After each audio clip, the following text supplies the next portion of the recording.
그리스도만 믿는 것으로 우리의 구원은 분명히 성취됩니다.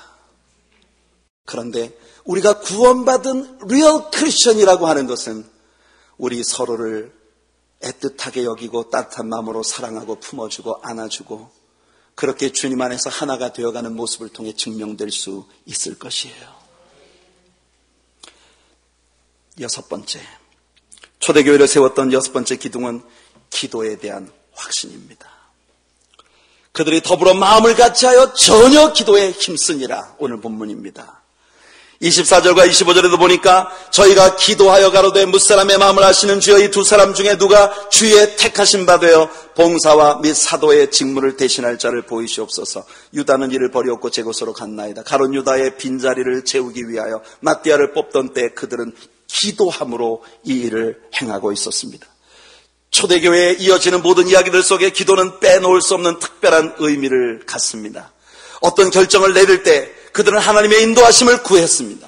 우리는 사도행전 1장 15절로 26절에서 가룟 유다의 자리를 대신 채우기 위하여 성령님께 의탁하고 기도하며 사람을 뽑는 모습을 봅니다. 4장 23절로 31절에 사내들로부터 박해를 받고 놓여놨을 때 그들은 그리스도를 증거하는 일을 위해 용기를 달라고 주님께 기도했어요. 여러분이 초대교회 신자들의 기도의 매력이 뭔지 아십니까? 나중에 4장을 공부할 때 좀 자세히 배우겠지만은 그들의 기도의 매력은요, 하나님 아버지 저 사내들이 그냥 왕창 부숴주시옵소서.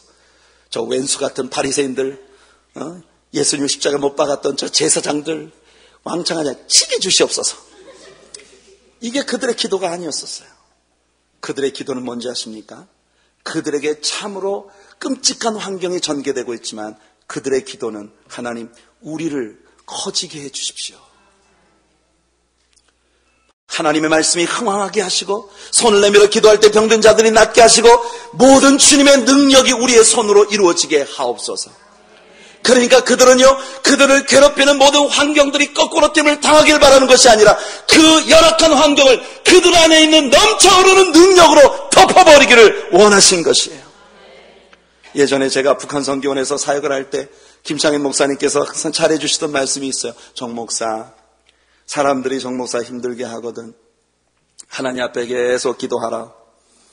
기도하고 기도하면 댐이 아무리 높아도 물이 쌓이고 쌓이면 언젠가는 넘어가는 거야. 그러니까 원수들을 어떻게 해달라고 구하지 말고 내가 점점 채워져서 마침내 그 높은 댐까지도 넘어갈 수 있게 해달라고 기도하라. 여러분, 이것이 초대교회의 능력이었습니다. 그래서 그들은 늘 기도하고 무슨 일이든지 했죠. 저희가 사도들의 가르침을 받아 서로 교제하며 떡을 떼며 기도하기를 전혀 힘쓰니 스테파는 돌에 맞아 죽어가면서 기도했습니다. 베드로와 요한은 사마리아 사람들에게 성령이 임하시기를 기도했습니다. 다소 사람 사울은 개종 후에 아나니아를 만날 때까지 기도하고 기다리고 있었습니다. 요빠의 여제자 도르가가 죽었을 때 베드로는 기도로 그녀를 일으켰습니다. 고넬료가 기도할 때 그 기도 가운데서 예수님은 베드로를 청하도록 요구하셨고 베드로가 기도할 때 동시에 예수님은 내 문 앞에 사람이 섰으니 이유를 묻지 말고 따라가라. 기도였습니다. 마가요한의 집에 모여있던 신자들은 감옥에 갇힌 베드로를 위해 기도했고 주님께서는 감옥과 죽음으로부터 베드로를 구하셨습니다. 안디옥 교회는 바나바와 바울을 선교사로 파송하기 전에 금식하고 기도했습니다. 루디아의 마음을 여신 것도 기도하는 자리에서 있었던 일이고 여러분 점치는 계집아이를 그 빌립보 성에서 고쳐준 것도 기도하러 가던 중에 일어난 사건이었습니다. 이 일로 인하여 감옥에 갇힌 다음에도 밤중쯤 되었을 때 바울과 실라의 기도와 찬미는 끊임이 없었습니다. 예루살렘으로 올라가는 마지막 길에 에베소의 장로들을 밀레도로 초청을 해서 그 장로들에게 그의 각오를 말하고 바울은 그들과 함께 기도했습니다. 로마로 호송되어 가던 배가 크레테 섬에서 파손되었을 때 그 섬의 주장 보블리오의 부친의 열병과 위에 기도하고 안수할 때 주께서 그 병을 고쳐주사 온 섬 사람들이 주님을 경외하기에 이르렀습니다. 기도입니다. 마지막으로 초대교회를 세웠던 일곱 번째 신앙의 기둥은 선교적 열정입니다. 초대교회는 한마디로 성령에 불타는 교회였습니다. 물은 높은 곳으로부터 낮은 곳으로 흐르는 게 자연스럽죠. 바람은 언제나 기압이 높은 곳으로부터 낮은 곳으로 흘러가게 됩니다. 우리 하나님의 교회는 바로 이 뉴욕에서, 뉴저지에서 여러분들 하나님의 성령의 최고기압에 언제나 머물러 있는 교회가 되기를 바랍니다. 이곳으로부터 니드가 있는 곳을 향하여, 필요가 있는 곳을 향하여 끊임없이 바람을 불게 하는 우리 교회가 되기를 바랍니다. 초대교회는 행하는 모든 일들마다 그들 원하는 대로 된 것이 아니었어요.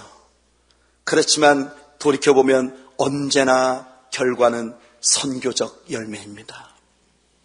바울 사도가 회심을 하고 난 다음 어느 것도 바울이 원하는 대로 된 것이 없었습니다. 그러나 바울이 행하는 일들마다 돌이켜보면 선교적 열매가 가득했습니다. 우리가 최근 목사님을 통해서 새벽 시간마다 갈라디아서 강해를 받았습니다. 이 갈라디아서에서 바울 사도는 갈라디아 교인들에게 말했어요. 내가 처음 갈라디아에 들어간 것, 너희에게 처음 간 것은 내 육체의 연약함 때문이었다. 그 말은 우리들에게 바울이 갈라디아로 가려고 하는 계획을 처음부터 세운 게 아니라 몸의 연약함 때문에 계획의 숲으로 돌아가고 수정된 계획으로 갈라디아에 갔다는 것을 우리에게 보여주는 거예요. 그런데도 불구하고 갈라디아에 얼마나 아름다운 교회들이 세워졌습니까? 이고니온에, 루스드라에, 더베에.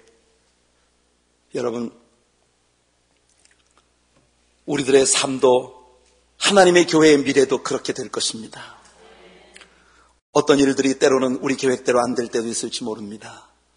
그러나 돌이켜놓고 보면 분명히 선교적 열매, 아름다운 영혼 구원과 하나님 나라의 확장의 열매로 귀결되어지는 우리 교회의 모습이 되기를 원합니다. 그렇게 될 것입니다. 오순절 성령 강림 있고 난 다음 베드로와 요한의 마음에 임한 현격한 변화는 갑자기 필요를 가진 사람, 필요를 가진 영혼에 대한 말할 수 없는 연민과 그리고 그에게 무엇을 나눠줄 수 있는지에 대한 고민에 있었습니다. 매일처럼 성전 미문에 앉아 있었던 그 사람, 하루 이틀이 아니었는데 매일처럼 같은 자리에서 매일처럼 같은 모습으로 구걸하고 있던 그 사람에 대하여 어느 날 갑자기 왜 관심이 쏟아지는 거죠? 왜 그가 그렇게 불쌍히 여겨지게 되는 거죠? 왜 내가 가진 게 아무것도 없는데, 은도 없고 금도 없는데, 그러나 내 안에 있는 믿음으로 저 사람을 붙잡아 일으키고 싶은 열정이 솟구치는 거죠. 이것이 바로 하나님의 성령께서 우리 안에 주시는 능력이고 열정인 것이에요. 우리 하나님의 교회 모든 성도님들의 삶이 그런 것이 되기를 간절히 원합니다. 초대교회를 세우던 7가지 든든한 기둥들, 사실 이것은요 교회만 세우는 것이 아니라 그 교회 구성원들이 매일매일 그들의 삶에서 얼마나 큰 축복을 받았는가 하는 것을 보여주는 증거들이에요. 오늘 이곳에서 예배하는 여러분 모두에게 이 7가지 믿음의 확고한 요소들이 견고하게 자리 잡는 은혜가 있기를 축복합니다. 이것이 모두 여러분들의 것이 되기를 바라요.